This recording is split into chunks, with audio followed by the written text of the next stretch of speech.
Nakakaupo na po ang lahat. Buksan po muli natin sa ating songbook ang song number 235. His grace is sufficient for me. 235.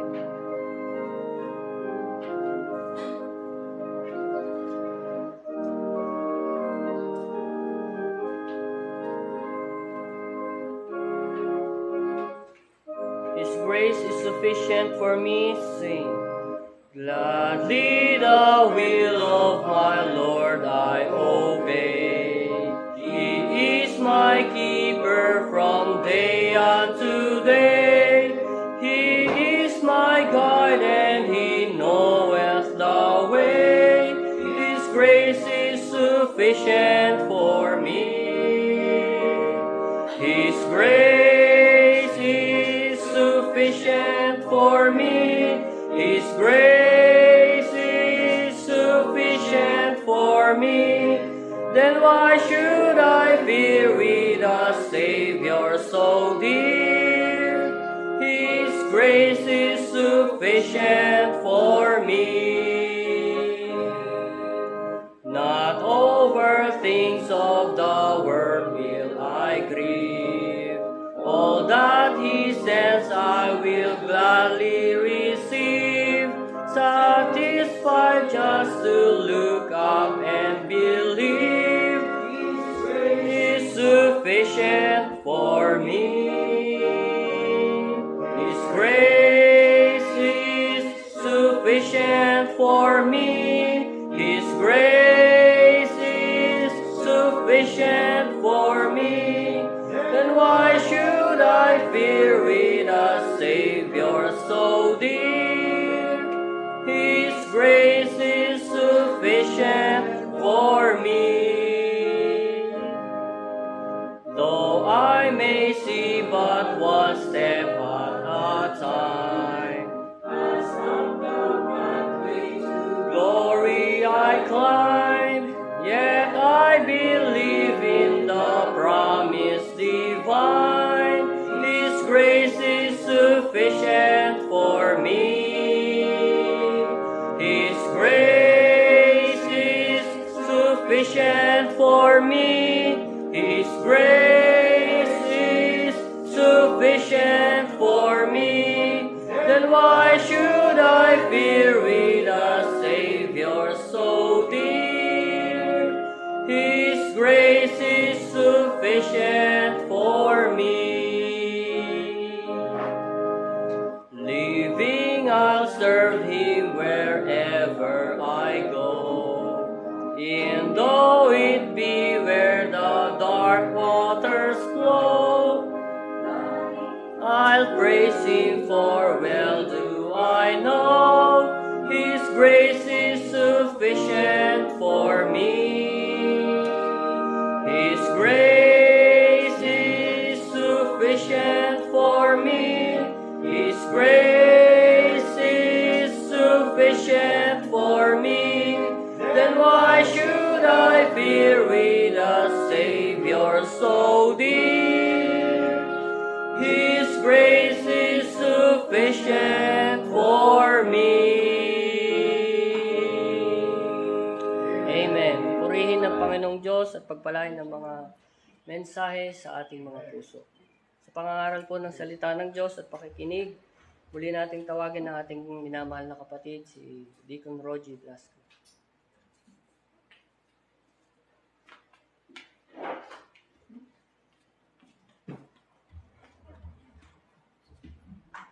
Mabiyaya at pagpalang umaga sa lahat. Sa ating pong pagsisimula, buksan po natin ang ating mga Bible. Tayo po magsitayo. At buksan po natin sa Jude. Basahin po natin yung verses 20 and 21. Jude verse 20 and 21. Kung inyo na pong nakita, ito po ang sinasabi sa English, King James Version. 20. But ye, beloved, building up yourselves on your most holy faith, praying in the Holy Ghost, keep yourselves in the love of God, looking for the mercy of our Lord Jesus Christ unto eternal life. Ang pamagat po ng ating mahalagang pag-aaral ngayon ay A Call to Persevere. Tayo po ay manalangin. Aming Diyos na banal, kataas-taasan sa lahat, makapangyarihan sa lahat. Aming Ama na nasa langit, lahat po ng kapurihan, pasasalamat, pagsamba at karangalan ay para sa inyo lamang. Aming Diyos, ngayong pong umaga, kami po ay nagpapasalamat sa pagbibigay niyo po muli sa amin ng pagkakataon upang kayo aming sambahin sa Espiritu at katotohanan. Maraming pong salamat sa inyong ginawang pagtitipon sa amin sa dakong ito upang ang mga kapatiran ay magkasama-sama at makapaglingkod po sa inyo ng may buong katapatan.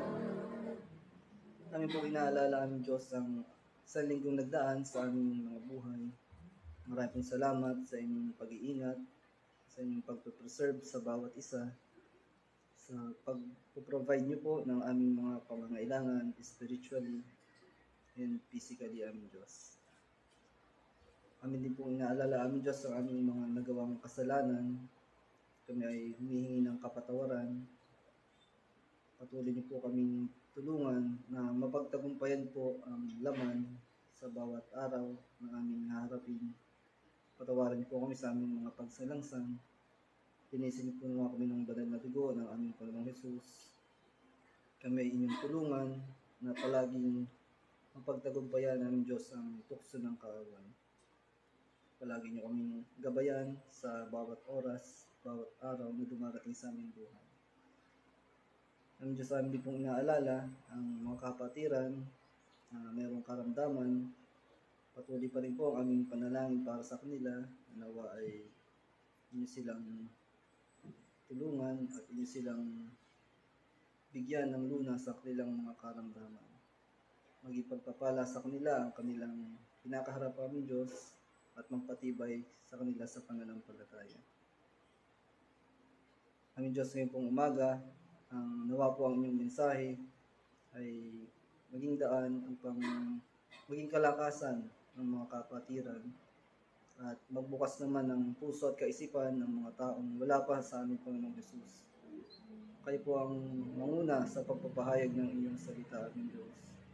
Gabayan niyo po ang inyong lingkod, gayon din po ang bawat isa na nakikinig at ihanda niyo po na tanggapin ang inyong mensahe ngayong umaga ng may kagalakan, aming Diyos. Kayo po umaga, nawa po ay tanggapin niyo ang aming pagsamba. Kayo po nawa ang maitaas, mapupurihan at mapasalamatan sa banal na pangalan lamang po ng aming Panginoong Jesus at tagapagligtas. Amen. Amen. Makakaupo po ang lahat.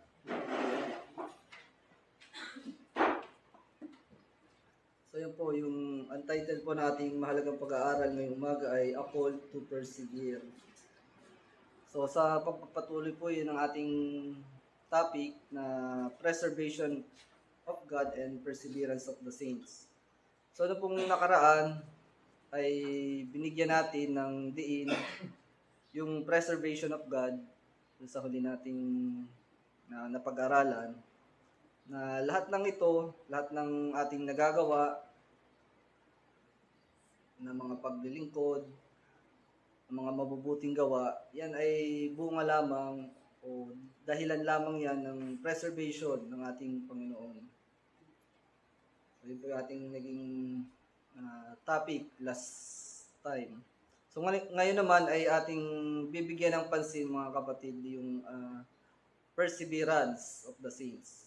So again, yung title nga ng ating pag-aaral ngayon ay A Call to Persevere. So titingnan natin yung another side naman ng a coin, kumbaga. So doon naman tayo sa perseverance ng mga banal. So simulan natin ang ating mahalagang pag-aaral sa pagbubulay-bulay dito sa Jude. At sa bibigyan natin ng pansin yung mga talata dito. So simulan natin yan sa verse 20. Pero bago yan, ang context itong Jude, ito ay patungkol sa mga false teachers. From verses 3 to 16, kung ating babasahin yan, ay doon natin makikita. At sa verse 3, mga kapatid, meron ditong panawagan to persevere. So, yun ang basahin natin. Verse 3. Ang sabi dito, Jude sa 3, verse 3, Beloved, when I gave all diligence to write unto you of the common salvation, it was needful for me to write unto you, and exhort you that you should earnestly contend for the faith, which was once delivered unto the saints. Sa Tagalog, ang sabi dyan ay makipaglabang masikap dahil sa pananampalataya. So, bakit tayo inaaralan na makipaglabang masikap? Dahil sa pananampalataya. So, syempre nga, ang una dyan ay dahil nga kailangan nating mag-persevere. So, kasama yan sa part ng ating perseverance, yung makipaglabang masikap sa pananampalataya. Sa English nga ay earnestly contend for the faith. At ayon nga sa context ng Jude, ay meron mga false teachers na may mga maling aral o doktrina. Ang sabi sa Tagalog ay, ito sa verse 4, sabi niya, nagsipasok ng lihim. Basahin natin sa Tagalog yung verse 4. So ito kung bakit kailangan nating makipaglabang masikap. Sabi sa verse 4 sa Tagalog, sapagkat may ilang taong nagsipasok ng lihim, yaong mga itinalaga ng una sa kahatulang ito, mga di banal na pinalitan ng kalibugan ng biyaya ng ating Diyos, na itinatwa ang ating iisang guro at Panginoong si Jesucristo. Sabi sa King James, basahin ko rin, For there are certain men crept in unawares, who were before of old ordained to this condemnation, ungodly men, turning the grace of our God into lasciviousness and denying the only Lord God and our Lord Jesus Christ.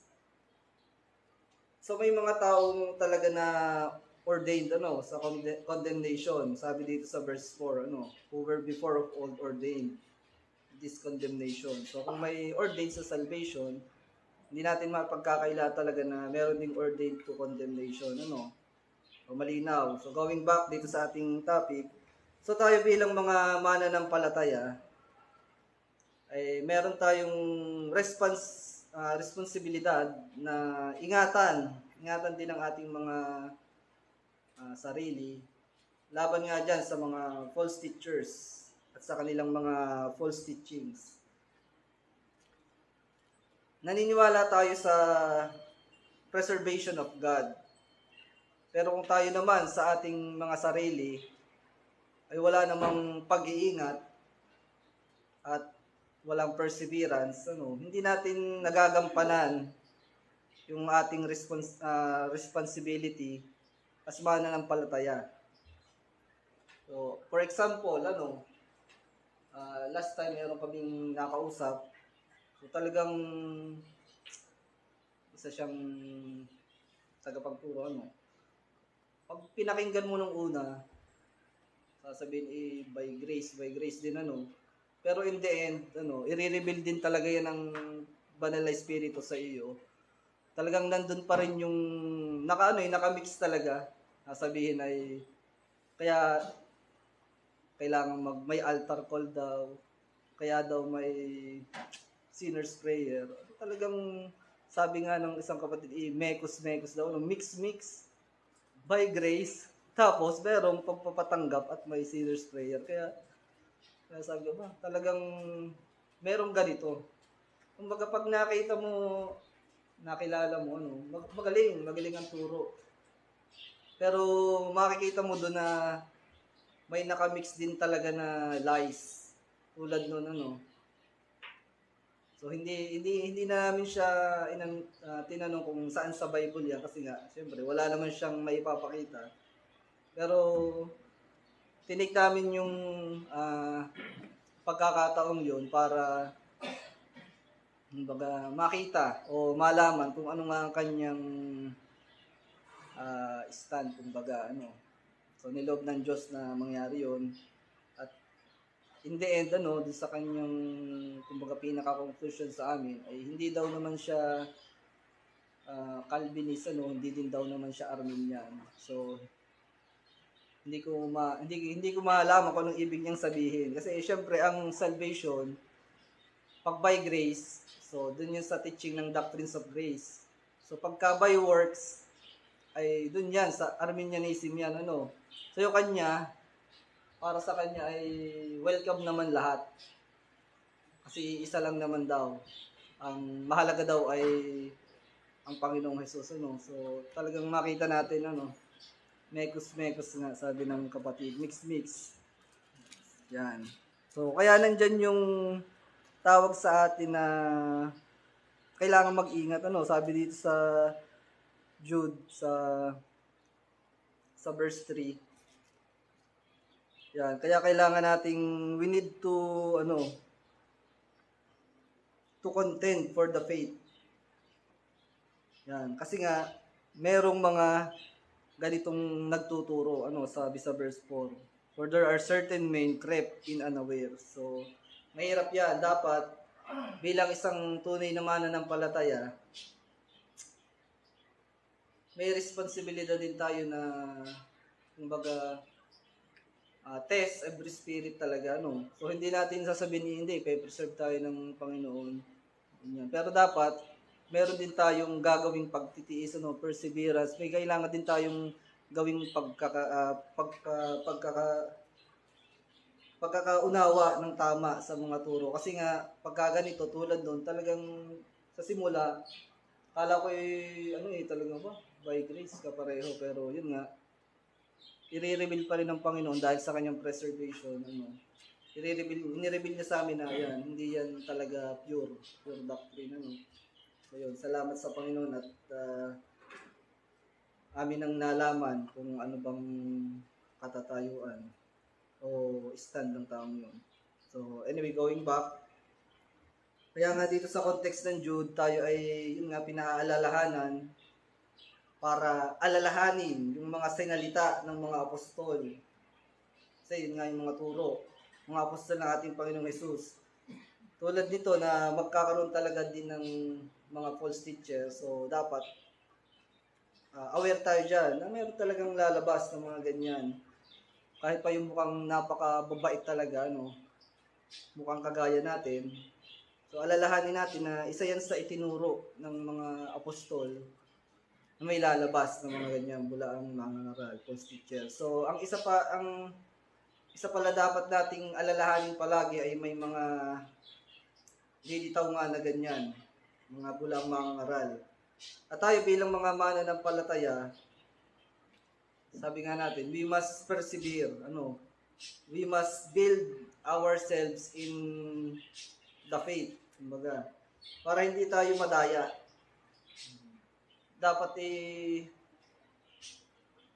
alam natin kung ano ating doktrina talaga, Kasi talagang ang sound talaga niya ay katunog Pero in the end, ganun kami na natigilan. Ako personally talaga sabay banat ng kaya daw kailangan mag-sinner's prayer, kaya daw may altar call. Minix. Sabay grace, nakamix. Yan, kaya dapat mag-ingat tayo para hindi tayo madaya. Yan, hindi talaga sila sound pagdating sa doctrine, Iba yung kanilang pagkakaunawa pagdating sa salvation, By grace pero may kahalong work. So delikado 'yun. So yung mga magpo-fall sa ganoong doctrine, yung madadaya, di syempre walang preservation sa iyo, Diyos. Pinabayaan kang madaya diyan. Hindi, kumbaga, ang maniniwala lang talaga doon, yung mga taong, sabihin natin, reprobates, Yan. So, anong dapat natin gawin? Sabi nga natin kanina, tayo ay pinapaalalahanan para alalahanin yung mga sinalita ng mga apostol ng Panginoong Jesus. So, bukod doon sa may mga lilitaw nga na mga false teachers. So, ano pa ang mga itinuro ng mga apostol? Siyempre, yun na nga, yung makakatulong sa atin to discern, yung mga ganyan, yung mga doktrina. So, sa doktrina mo malalaman kung ang isang mangangaral ba ay sound pagdating sa mga katuruan ng mga apostol. O sila ay mga false teachers lamang. Dapat ang turo ay kapareho ng turo ng mga apostol ng Panginoon. Tulad niyan. Yan. Kaya, kung babasahin natin yung sa verse 17, mga kapatid ng Jude, sabi dito, ng ating babasahin, "But beloved, remember ye the words which were spoken before of the apostles of our Lord Jesus Christ." Ang sabi sa verse 17 ng Jude, sa Tagalog, "Ngunit kayo mga minamahal, ay alalahanin ninyo ang mga salitang ng unay sinabi ng mga apostol ng ating Panginoong Hesus."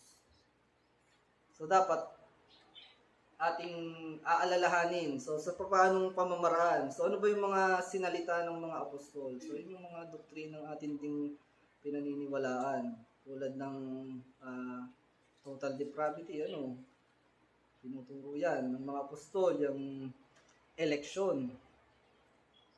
Sabi nga noong aming kausap ay tinanong ko siya anong naging tanong ko doon? Patungkol sa mga hinirang So para sa kanya, meron daw Calvinist at merong hyper-Calvinist. Para bang hindi niya directly sinabi pero ang point niya ay hyper-Calvinist kapag electionist daw. Yun daw yung reason kaya daw hindi daw nagso-soul winning so kumbaga ibinato niya na kumbaga kaya wala kayong soul winning na ginagawa, hindi daw tayo nagbabahagi kumbaga yun yung point dun, hindi tayo nag-share ng gospel. Ano ba? Guilty ba tayo dyan? Hindi ba tayo nag-share ng gospel? Sabi daw kasi electionist. So para sa kanya, yun talaga, meron silang maling pagkakaunawa din doon sa doctrine sa ating mga doktrina, the doctrines of grace. Ang nakikita nila doon sa doktrina natin ay yung negative, na sila lang naman ang nagpo-formulate doon sa isip nila, Samantalang yung election ay itinuturo ng mga apostol. Pero sa kanya, pagka ikaw ay electionist, yun daw yung isa sa dahilan na nagiging reason kung bakit hindi daw nagkakaroon ng mga soul winning. Sabi niya, yung kanyang term na ginagamit. Sa madaling salita, ang tingin niya pagka electionist ka ay wala ka nang gagawin.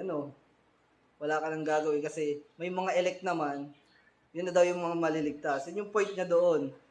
Pero kung ating uunawain yung ating doktrina talaga, hindi yun yung point ng doctrine natin. Ang tinuturo doon, may mga elect talaga to salvation.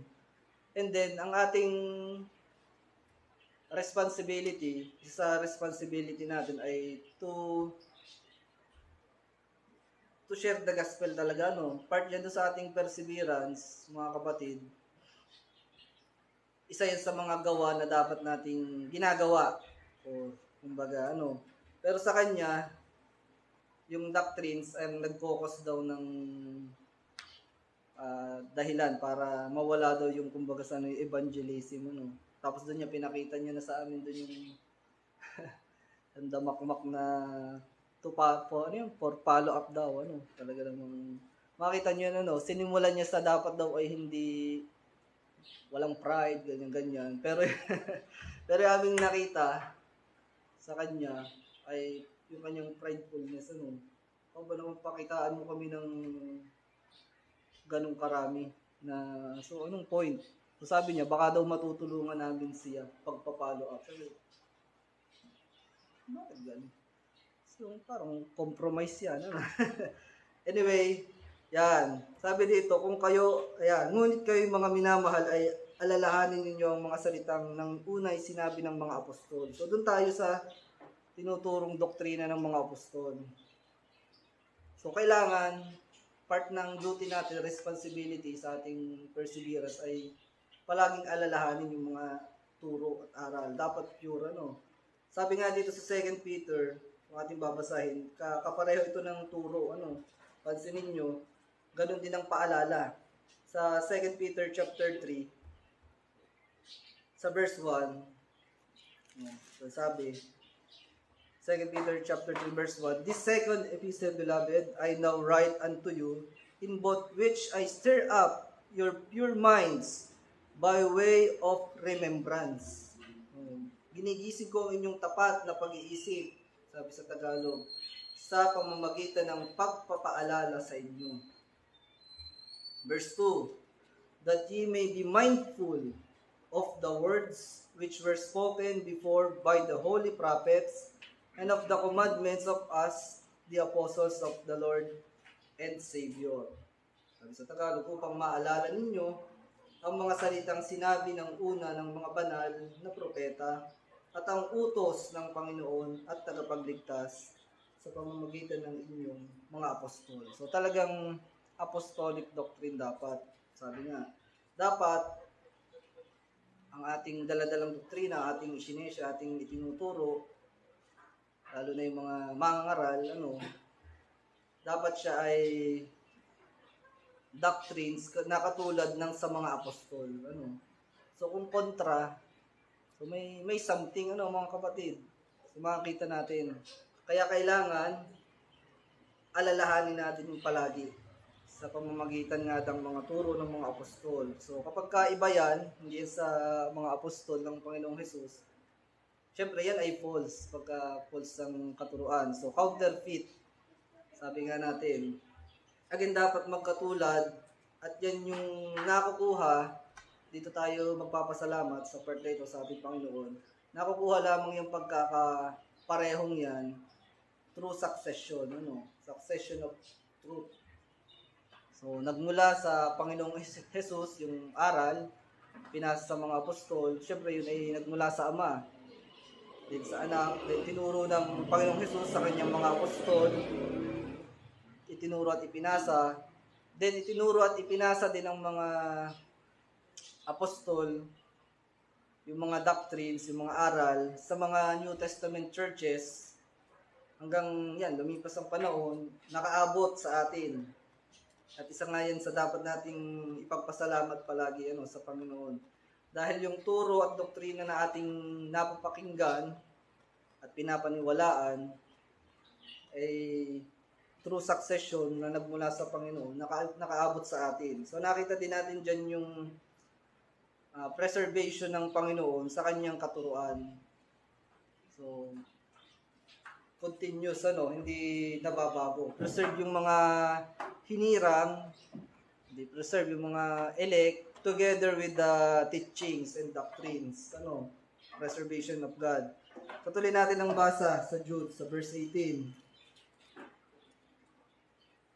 Ito sabi, verse 18 ng Jude, "How that they told you there should be mockers in the last time, who should walk after their own godly lusts." Sa Tagalog, kung paanong sinabi sa inyo, magkakaroon ng mga manunuya sa huling panahon, na magsisilakad ayon sa kanilang masasamang kita.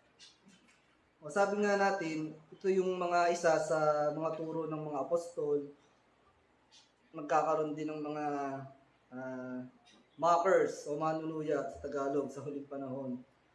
At kung titingnan ulit natin yung sulat ni Pedro, para makita natin yung pagkakapareho. Sa 2 Peter sa chapter 3, pareho sila ng sinasabi dito sa Jude. Basahin natin yung 2 Peter chapter 3 sa verse 3. So ito sabi, para makita natin yung pagkakapareho. Ang ginamit dito sa Jude ay mockers. Dito sa 2 Peter chapter 3, sa verse 3, "Knowing this first, that there shall come in the last days scoffers, walking after their own lusts." Then 4, "And saying, where is the promise of his coming? For since the fathers fell asleep, all things continue as they were from the beginning of the creation." So dito ang ginamit ay scoffers. Sa Jude ay mockers. Pero kung titingnan natin yung Greek word niyan, isang ginamit dyan, ang Greek word dyan ay impactes, parang impacto, impactes, yun. Kung titingnan nyo sa Strong's, same sila ng Greek word. So, scoffers at mockers. So, pareho talaga yung doctrine. So, anong point natin dyan? Iisa yung turo. Walang pagkakaiba. Same sila ng point na sinasabi. So, importante yun. Part yun ng ating perseverance na dapat align yung turo, yung doctrine natin bilang mga sinasabi natin tunay na mananampalataya. Align din dapat kung ano yung turo at aral ng mga apostol talaga, ng mga nauna sa atin. Hindi pwedeng iba. So, yan. Sasabihin pa nila sa atin, yun daw yung doktrina ng demonyo. So, hindi naman kayang patunayan. So, talagang iba na. Last days na talaga. Yun ang tama, ang mali, at yun ang mali, ang tama ngayon. So, going back sa ating topic, again, anong gagawin ng mga false teachers na ito? Mga bulang mangangaral. Patuloy natin ang basa sa verse 19 ng Jude. Dalik tayo doon. Sabi sa verse 19, "These be they who separate themselves sensual, having not the Spirit." So sila pala ay hihiwalay, sabi dito, "This by they who separate themselves." Kung baka sabi magkukusang mag-separate, talagang ihihiwalay. Bakit ihihiwalay? Kasi nga, ibang turo. Siyempre, isa yun sa mag-divide. Ibang aral. So makikita natin dito yung, again, titingnan natin yung preservation ng Panginoon. Talagang hihiwalay. Hihiwalay ang mga hindi part ng ng mga hinirang talaga, Kasi kung itong mga huwad na ito ay mananatili doon, so sana yung preservation ng Panginoon. So talagang pinapakita dito sa verse na ito, magkakaroon din talaga ng paghihiwalay. So ihihiwalay itong mga false teachers na ito.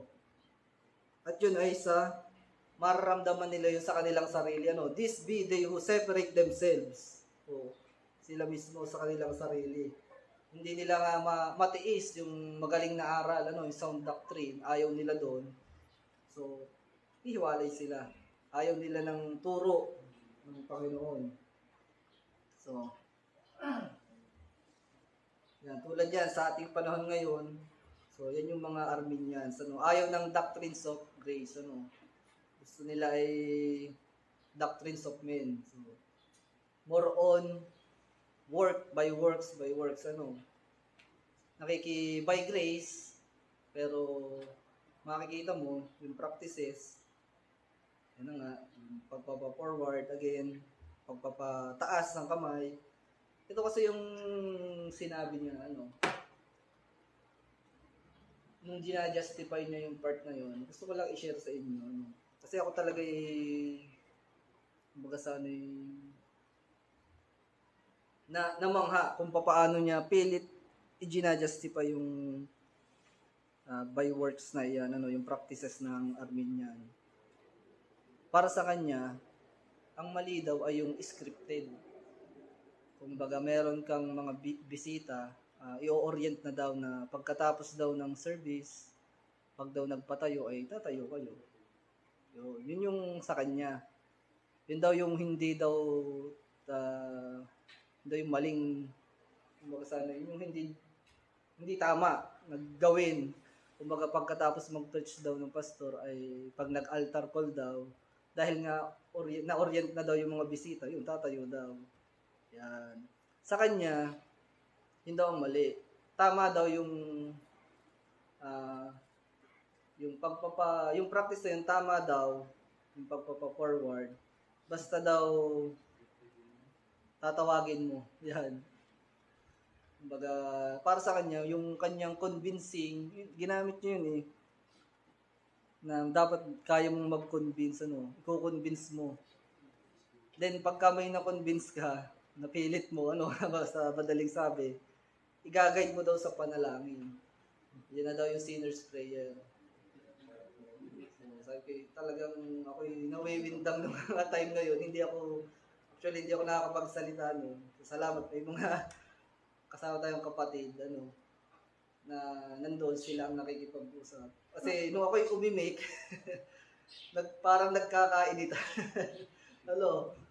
Parang uminit nung ako nagtanong. So, hindi ko sasabihin kung ano. Kasi naano din doon sa kanyang prayer, yung ending, salamat daw at hindi napunta sa pagkakaguluhan, yung aming naging usapan. Kasi nga, tumahimik na ako. Hindi dahil ako ayokong i-defend, ang ating pananampalataya, ating mga doktrina.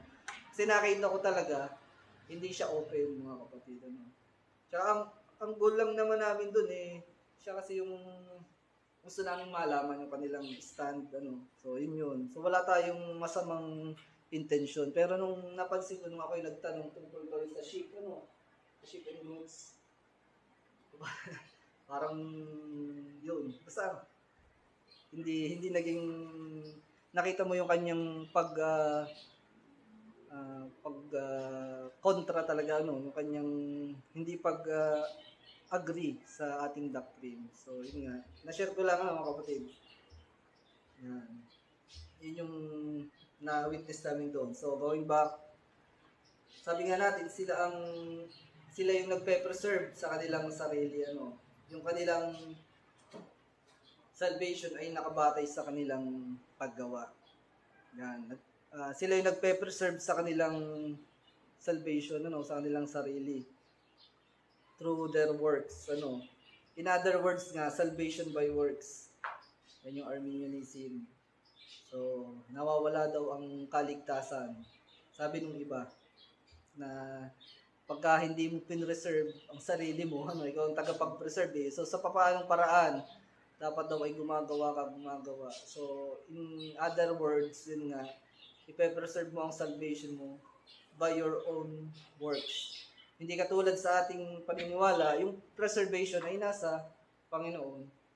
And then yung perseverance natin, yun ay bunga na lamang ng pagkaka-preserve sa atin ng Diyos. Yan.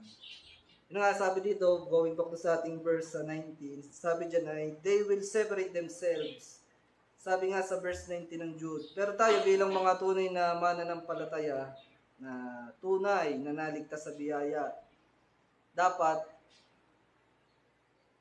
yun nga, lalayuan din natin sila. Hindi ko, ano mong ibig sabihin dito? Siyempre, tulad doon, so, kailangan pa ba namin bumalik doon at makipag-fellowship?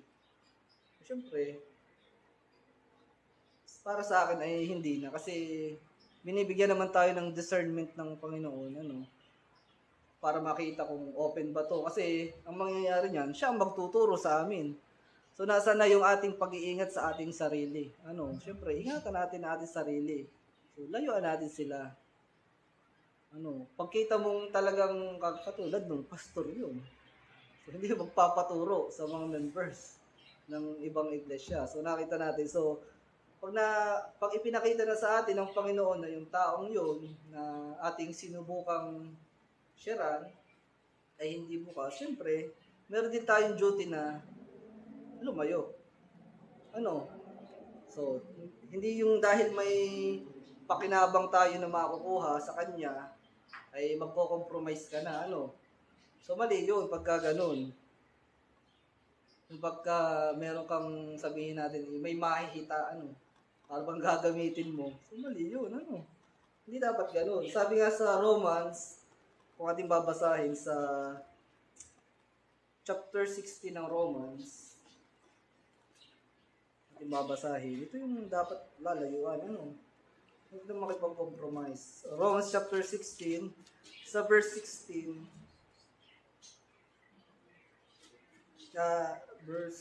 Romans verse 17, ito sabi, now I beseech you, brethren, mark them which cause divisions and offenses contrary to the doctrine which ye have learned, and avoid them. So, kailangan may responsibility tayo na to avoid them. Hindi naman yung pagka nakasalubong sa daan, uy, iwas, layo. Hindi. In a sense na i-avoid mo pagka alam mong sinusubukan kang pasukan ng kanilang maling turo. Ano? Siyempre, ipakita mo na yung iyong genuine care para sa kanya na concerned ka, na gusto mo siyang ma-sharean. Pero pagka naman tulad ng aming encounter na yun, talagang siya ang nagtuturo sa amin. Hindi kami makasingit sa madaling sabi. So, siyempre, mark them and avoid them. Yan. So, sabi sa Tagalog, natandaan ninyo yung mga pinanggagalingan ng pagkakabahabahagi at ng mga katitisuran laban sa mga aral na inyong napag-aralan at kayo'y magsilayo sa kanila, yung sabi sa Tagalog. So, ano yung aral na ating pag-aralan nga? Ano yung tinutukoy ditong doctrine? So, yun yung sa verse 17 ng Jude, ngunit kayo mga minamahal ay alalahanin niyo ang mga salitang ng unay sinabi ng mga apostol ng ating Panginoong Hesukristo. So yun. Kung nakikita natin na kontra, part ng ating pagtitiis, part ng ating perseverance, layuan natin, pag nakita nating hindi katulad nga ng itinuturo ng mga apostol. So, remember ye the words which were spoken before of the apostles. So, dapat maingat tayo. So, maingat tayo sa doctrines, pagka ating naririnig na iba. So, kung ikaw talaga ay isa sa mga tupa ng Panginoon, isa ka sa mga hinirang, so, syempre, ipe-preserve ka ng Panginoon. At kung ang isang tao naman ay hindi talaga, hindi tupa ng Panginoon, so lalabas nga yan sa atin, ise-separate dapat. Ise-separate. So part pa rin yun ng preservation ng Panginoon, hihiwalay talaga yung mga hindi Kanya. Kaya tayo ay meron tayong discipline, kumbaga, part yan nun. Kailangan hiwalay talaga. Ito, sabi sa 1 John chapter 2, yung patunay, mga kapatid, 1 John chapter 2, sa verse 19, ito sabi, they went out from us, but they were not of us. For if they had been of us, they would no doubt have continued with us.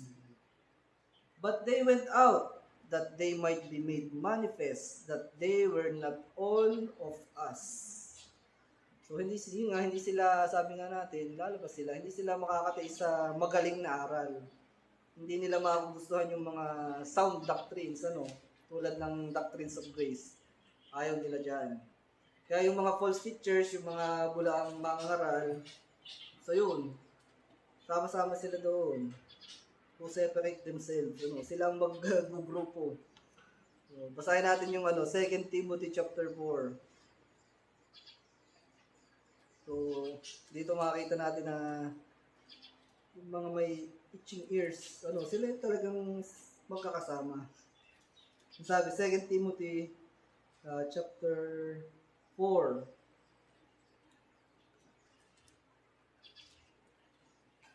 Sa verse 3. Yan, ito sabi, for time will come when they will not endure sound doctrine. Yan, sabi natin, ayaw ng sound doctrine. But after their own lusts, yung sensual, na sinasabi sa Bible, lust, shall they heap to themselves teachers, having itching ears. 4, verse 4, and they shall turn away their ears from the truth, and shall be turned unto fables. So, yan sila ang sama-sama. Sabi din sa verse 19 ng Jude, yung sensual, having not the spirit. So, kapag sinabing sensual, it talks about yung lust and pleasure. So, talagang kung ating i-analyze ay walang pagkilos yung banal na espiritu sa kanila. Kaya sabi nga, having not the Spirit, meaning ay hindi pa talaga nakararanas ng tunay na regeneration, ano, yung tunay na kapanganakang muli, yung mga taong ganyan. Kaya ayaw ng sound doctrine na itinuturo ng mga apostol. So kaya they will separate themselves. Sabi diyan sa sa Jude, having not the Spirit. So meaning, hindi talaga regenerated, ano. Paano ka nga ba naman masasabing kinilos ng Holy Spirit? Kung anong nangyari sa Holy Pilit, ano, yung kanilang practices, yung forward, ano, pinipilit. Yung pastor ang nag-iimo, ano. So, kaya nga sabi dito, having not the Spirit. Kasi, sasabi natin, product sila ng Holy Pilit nung pastor. Ano? Natawa pa ako dun sa sa pag-justify dun sa sinner's prayer, ano. Para daw bang syempre bagong pumorward, para bang bago pa lang, syempre hindi daw yun makakapanalangin. Kaya kailangan mong i-guide. Talagang makita niyo yung Holy Pilit, ano. Pipilitin ka. Sundin mo ang sasabihin ko. O i-guide mo. So, nakita natin yan. Sinasabi sa Jude verse 19, sensual, so makalaman talaga, carnality, o makalama, sensual, having not the Spirit. So, wala talaga sa kanilang banal na Espiritu. Tutuloy natin ang basa sa Jude. Balik tayo sa Jude, sa verse 20. Patapos na tayo, mga kapatid. Ilang verses na lang ito. 20. But ye, beloved, building up yourselves on your most holy faith, praying in the Holy Ghost. So, ito yung ating teksto. Sabi sa Tagalog, ngunit kayo mga minamahal, ito na yung part ng ating perseverance, ngunit kayo mga minamahal, pagtibayin ninyo ang inyong sarili sa inyong lubhang banal na pananampalataya, na manalangin sa Espiritu Santo. So, ito na nga yung call to persevere, mga kapatid, dito sa verse 20. Building up yourselves on your most holy faith. So, syempre, ang isa dyan na makakatulong sa pag-build up ng ating most holy faith ay yung ating purity ng ating doctrines, and morals. So, dapat ay hindi lang kumbaga head knowledge, baka nga mamaya wala pang head knowledge. Kumbaga, ibig ko sabihin ay hindi talaga naunawaan. Kumbaga, hindi din alam kung ano ba talaga yung ating mga doctrines. So, dapat, part ng ating pag-build up, dapat, i-build up din natin yung ating mga doctrines. Kasi yun yung talagang isa sa makakatulong sa atin, Dapat ay hindi lang basta knowledge, head knowledge, dapat makikita din yung fruit of the Spirit, yung sabi kasi dyan sa verse 20 ng Jude, praying in the Holy Ghost. So, dapat, magre-rely pa rin tayo. Meron tayong responsibility to build up, but still, nagre-rely pa rin tayo by praying sa Holy Spirit, Hindi natin yun magagawa sa ating sarili lamang, In line dyan sa pag-build up na yan, gusto kong basahin natin itong 2 Corinthians chapter 3.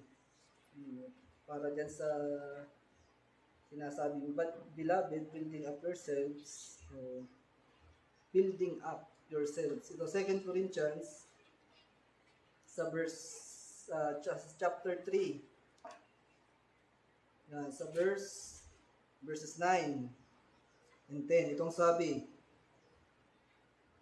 for we are laborers together with God, ye are God's husbandry, ye are God's building. 10. According to the grace of God which is given unto me, as a wise master builder, I have laid the foundation, and another buildeth thereon. Ito ang yung perseverance, But let every man take heed how he buildeth thereupon. So, ayon sa biyaya, sabi sa Tagalog, ayon sa biyaya ng Diyos na ibinigay sa akin, sa Tagalog, ay sa biyaya ng Diyos na ibigay sa akin, na tulad sa matalinong tagapagpatayo, ay inilagay ko ang pinagsasaligan at iba ang nagtayo sa ibabaw nito. Ngunit ingatan ng bawat tao kung paano ang pagtatayo niya sa ibabaw nito. So meron talaga tayong duty para magtayo, to build up, at may duty din tayo na ingatan kung paano ang pagtatayo. Ano? Sabi nga, take heed. Yung mga gawain, yung mga mabubuting gawa nating nagagawa, yung mga tayo ay nakakadalo, sa mga gawain, nakakapag-participate. So part yun ng pag-build up, mga kapatid, we build up. Nakakapag-participate tayo sa mga gawain ng Panginoon. So that is how you build up your most holy faith. So syempre, yun. Pagka yung mga gawain spiritual, so part yun ng pag-build up natin. So syempre, pagka ang pinagbubuti mo ay ibang bagay na hindi naman natin sinabi na masama, kung mari sa trabaho, syempre, kailangan mong magpakabuti doon. Pero yung nag-build up ka sa ibang bahay, sabihin natin, paano ba, example, so may isang game, online game, doon ka nagpapaka-eksperto, yung lahat ng mga tawag ba dito, sabihin natin survival game, yung lahat ng crafting recipe ay sa ulado mo. Paano gumawa nito? So alam mo yung mga recipe. So ito example lang mga kapatid, So nagbi-build up ka doon, nagpapakagaling ka doon. So samantalang ang kailangan mong pagbutihin, doon ka mag-build up sa Word of God. Yun yung iyong paggugula ng panahon na i-build up.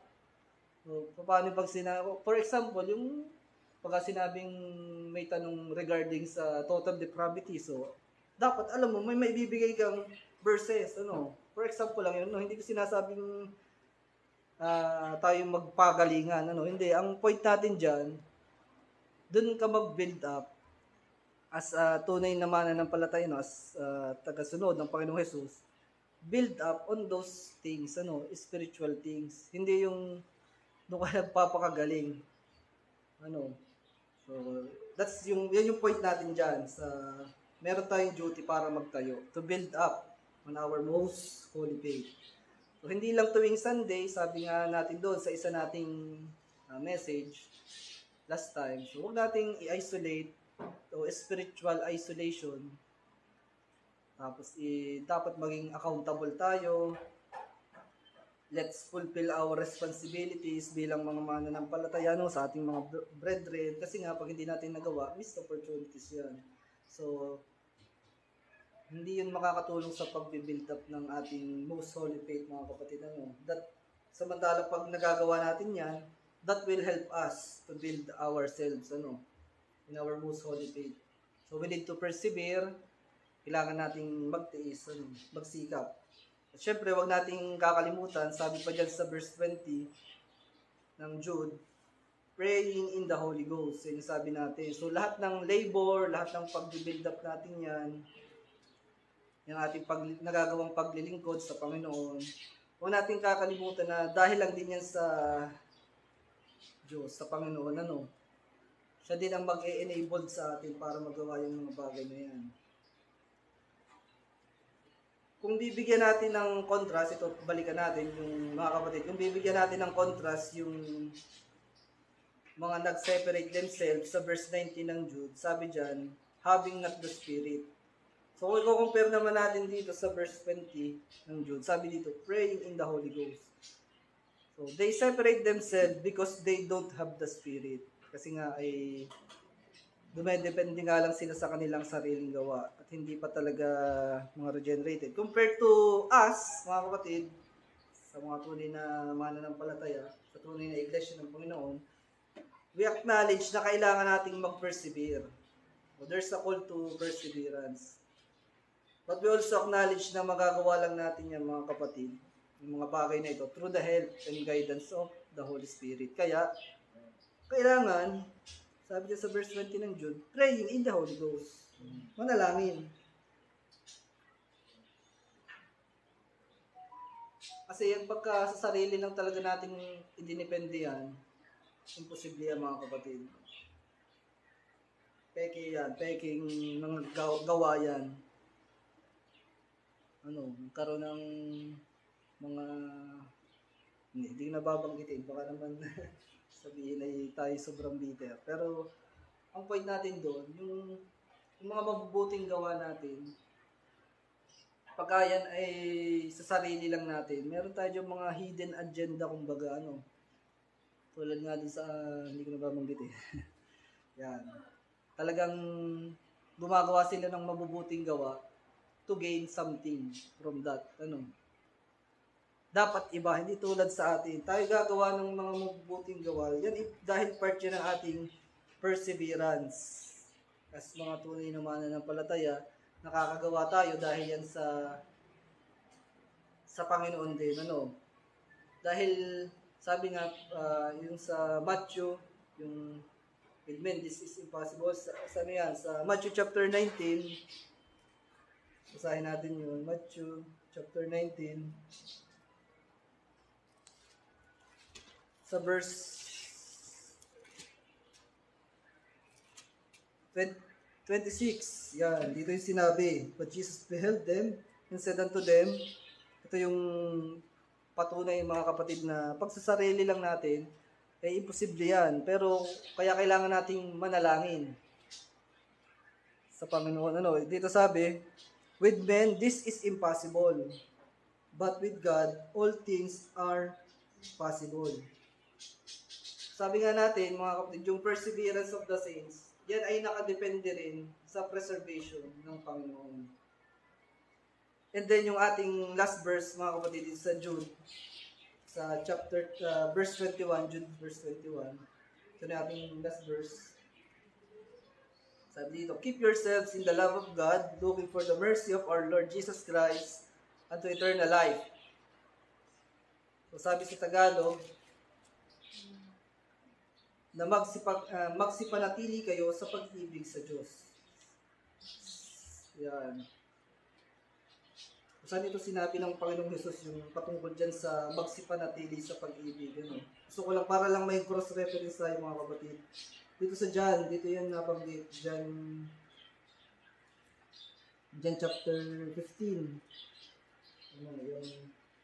Na magsipanatili kayo sa pag-ibig ng Diyos. Ito, cross-reference lang natin mga kapatid para makita nyo.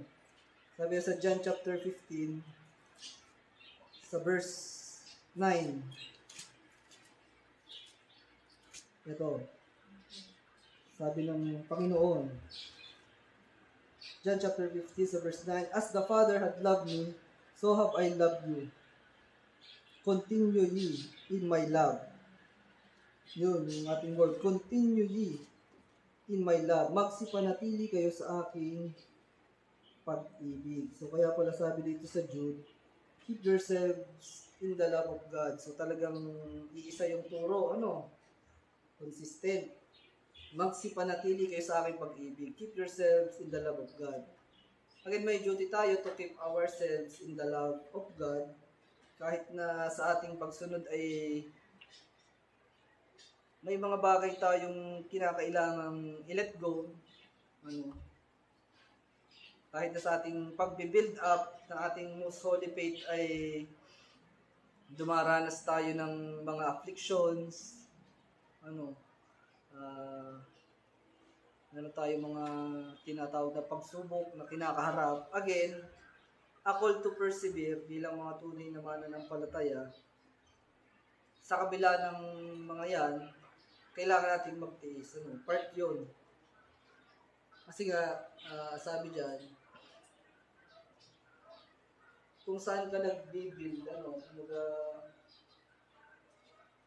kung kayo nag-build up on your most holy faith, so, aatakihin ka talaga dyan ng kaaway, may mga instances talaga na ikaw pa yung tatargetin talaga ng kaaway, So, dapat, part ng ating perseverance, malaman natin, realize natin na kailangan nating, kahit dumaranas tayo ng mga ganyang afflictions, kailangan nating magsipanatili sa pag-ibig ng Diyos. Kumbaga, hindi dahil nahirapan tayo, o ayaw na. Kumbaga, for example, yung pinaka-simple, umulan. Hindi na a-attend, Yan, guilty tayo dyan, So, kaya basta nagkakaroon tayo ng mga instances na ganyan, so dapat, alam natin kung ano yung ating priority, sa pag-build up ng ating most holy faith.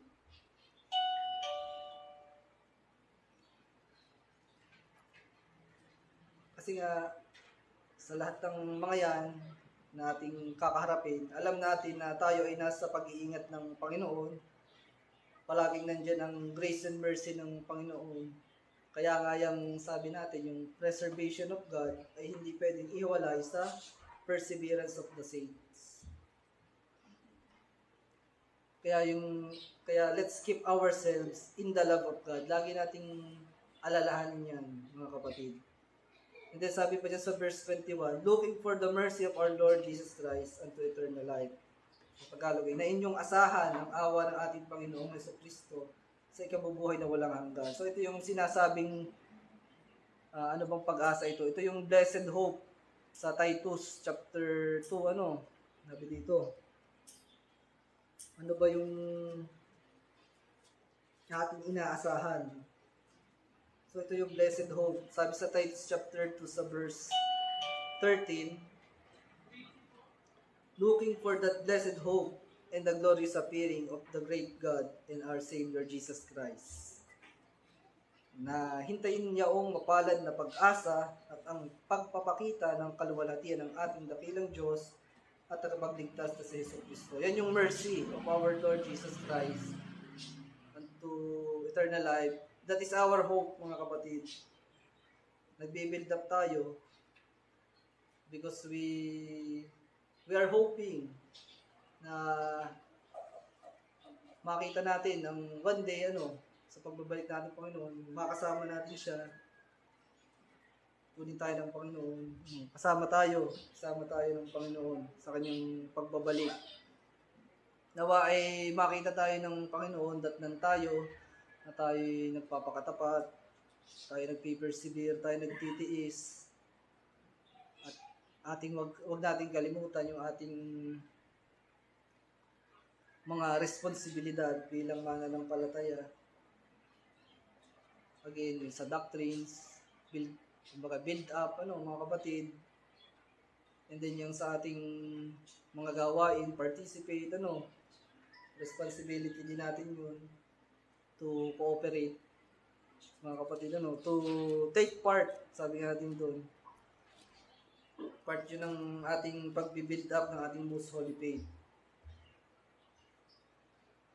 Sabi natin magtitiis. Sabi sa Hebrews chapter 10 sa verse 36, ating babasahin, our last verse, for you have need of patience, that after you have done the will of God, ye might receive the promise. Yan, mga kapatid. Sabi sa Tagalog, sapagkat kayo'y nangangailangan ng pagtitiis upang kung inyong magawa ang kalooban ng Diyos, ay magsitanggap kayo ng pangako. So, ayun yung mga kapatid. So, kung itutuloy pa natin, ito gusto ko lang idagdag, sabi ko last verse na ito, dagdag natin yung verse 22 and 23, mga kapatid ng Jude. Basahin natin. And of some have compassion, making a difference, and others saved with fear, pulling them out of the fire, hating even the garment spotted by the flesh. So, ito idagdag ko lang, mga kapatid. So, part ng ating responsibility yung pag-share talaga ng gospel, pag-share ng salita ng Diyos. Recently, nagkaroon, para bang nangungusap, kumbaga, parang nagkaroon tayo ng realization, mga kapatid, dun sa part ng pag-share ng gospel. Kasi, Part yan ng Great Commission, teaching them, making disciple, teaching all nation, So, may responsibility tayo na gawin yun. So, kwento ng isang kapatid, na-experience niya yung siya ay ine-evangelize, kumbaga, sinosoul win siya.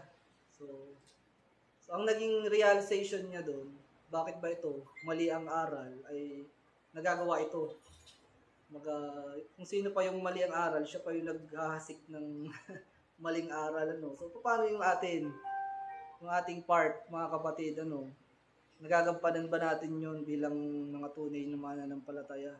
So, dapat, meron din tayong duty to share the gospel. Yung tamang gospel, hindi yung perverted. So, nagkaroon kami ng realization during sa aming last Bible study, na, bakit gano'n, mga kapatid? Tapos yun nga nag-encounter namin doon sa isang pastor. So, hindi kasi natin pwedeng sabihin na yung pag-share ng gospel ay practice ng Arminian. Hindi natin pwedeng sabihin yun kasi duty yan natin. Mandate yan sa atin. Part yun ng ating kailangan gawin. So sabi ko, baka tayo ay lacking na sa part na iyan. Hindi na tayo nakakapag-share sa iba. Kaya, ang aming naging realization sa mga pina-experience sa amin ng Panginoon, sa isang kapatid, siguro pinapakita ng Panginoon na yan, part yan ng inyong perseverance, pagtitiis, part yan ng inyong duty. Mag-share kayo ng gospel. Tingnan niyo itong mga to. Mga mali ang aral, pero sisipag, Paano tayo? So, sabi dito sa verse 22, end of some have compassion, making a difference. Kumbaga meron tayong pwedeng sharean with compassion. Pag tayo mag-share ng gospel with compassion. Pero pagdating dito sa 23, and others, so makikita natin dito, may class ng tao na pwede natin pag-share. Meron tayong pwedeng bahaginan ng gospel with compassion. Then dito sa 23, meron din class ng tao na and others saved with fear. Meaning ay meron tayong kailangang pagbahaginan na dapat magkaroon sila ng takot. Hindi pare-pareho. Sabi nga ni Paul, siya ay nagpaka-Hudyo sa mga Hudyo. Ganun. So dapat, kung mag-share tayo ng gospel, i-determine din natin yung mga kapatid. Meron tayong pwedeng share ng to have compassion. Meron namang to save with fear. So sa papaanong fear? Sabi dito, pulling them out of the fire. So paano ba aagawin yung taong sabihin mahuhulog sa bulkan? So kailangan may urgency. So parang dito na tayo sa part na ito, madami na talaga taong walang takot sa Diyos, So, we need to pull them out of the fire. And then sabi dito, hating even the garments spotted by the flesh. Meaning ay, sa pag-approach natin mga kapatid, di ba sabi nga ni Pablo, siya ay nagpaka-Hudyo sa mga Hudyo, nagpaka-Hintil sa mga Hintil na ganyan. So, kung a-approach tayo to share the gospel, so, alalahanan din natin na we need to naingatan ang ating sarili. Sabi kasi dito, hating even the garments spotted by flesh. So, kasi yan talaga ay contagious, yung sin. Yan ay pwedeng makahawa. So, baka sa pag-share mo, sa paglapit mo, ay mahawaan ka. For example, ay yung mga maling lifestyle, baka sinusubukan mong mag-share. Pero syempre, alalahanin mo, may danger na kalakip. Kaya sabi dyan, hating even the garment, meaning, hating even the garment spotted by flesh, yung kanyang lifestyle, i-hate mo yun. Kumbaga, hindi dahil kailangan mong makisama, ay gagawin mo na rin. Tulad dito, sa isa pa, yung pag nag-a-approach tayo sa mga sa aming ginawa, sa nakipag-fellowship kami. So, nag-iingat kami nung time na yun na hindi kami madaya. And then, salamat nga sa Panginoon, pinakita niya rin sa amin na yung nagtuturong yun ay Bulaan. Kasi nireveal din niyang na siya ay nagpapatanggap, nagpapa-forward. Yan. Sa conclusion natin mga kapatid, yung a call to perseverance, duty natin yan bilang mga mananampalataya, responsibility natin na mag-persevere kahit paano ating kinakaharap na mga sitwasyon, meron tayong mga affliction, tayo ay financially ay nagkakaproblema sa ating health. Ang call sa atin ay to persevere sa kabila ng lahat ng yan.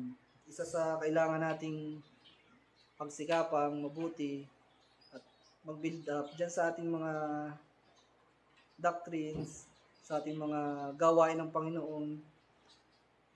Palagi tayong let's participate mga kapatid, lalo na dyan sa pag-share ng gospel. Sabi nga dyan sa verses 22, 23, part siya dun sa a call to persevere. Kailangan talaga din nating gampanan yan. So, sana'y magamit tayo ng Panginoon sa pagbabahagi ng kanyang ebanghelyo. Hindi lang sa atin yan. Sabi nga natin, bakit itong mga ito, mali ang turo, hasik ng hasik ng maling turo. So, paano naman yung tamang aral, Pero syempre, may limit din dyan. Kailangan natin mag-ingat para hindi tayo ma-compromise. At syempre, pagka first and second admonition, sinasabi, pagka talagang niyuyura ka ng aral, lalayuan mo na. May utos din yun na mark them and avoid them. So, yun po mga kapatid. So, part ng perseverance natin ay kailangan magtiis, anuman ang kahinatnan ng ating pagpapakatapat, ng ating faithfulness, And then, kailangan din nating gawin yung ating duties and responsibility. Ating alalahanin yan. Hindi lang laging sitting pretty tayo dito, Kontento na ba tayo dito sa ganito? Siyempre, may purpose tayo. Kailangan gamitin tayo ng Panginoon, sa kanya-kanyang bagay. Bawat bahagi, bawat sangkap ay may ganap o may purpose, mga kapatid. Huwag natin kalimutan. So, yan mga kapatid, a call to persevere, yan sa Jude, ating pinagbulay-bulayan. May God bless the message in our hearts. Tayo ay lumuhod sa ating pagtatapos tayo manalangin.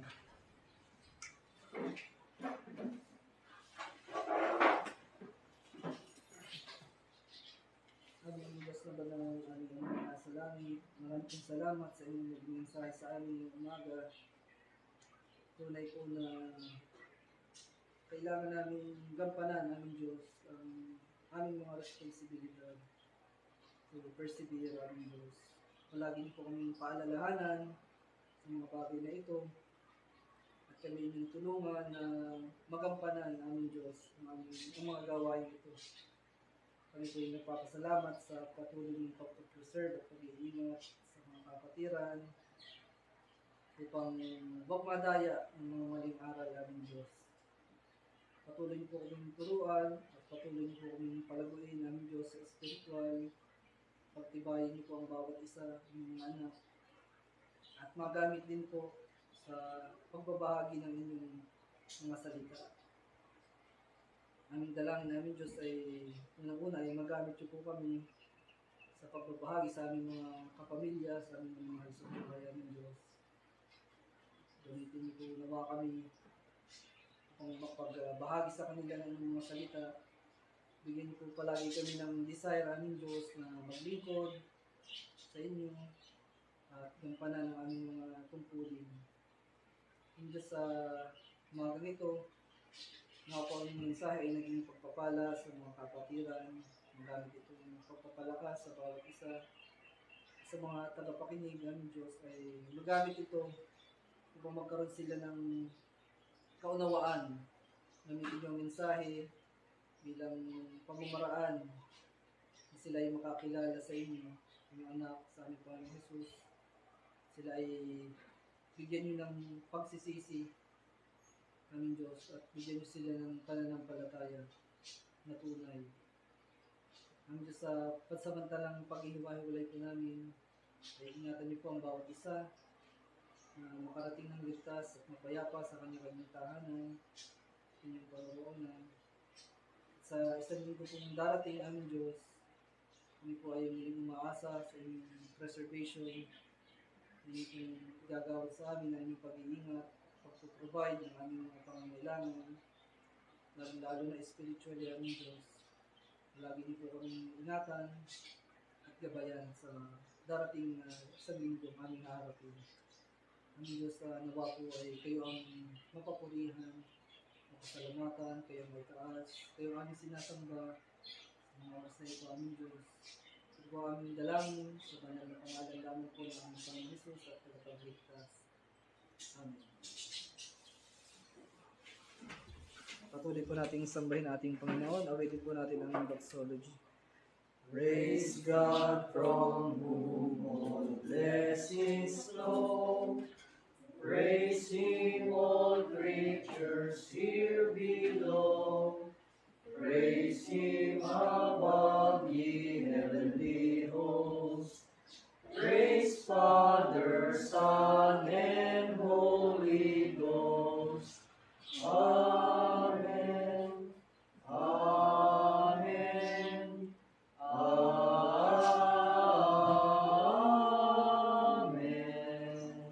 Maraming salamat. Ang ganda po umaga. God bless po.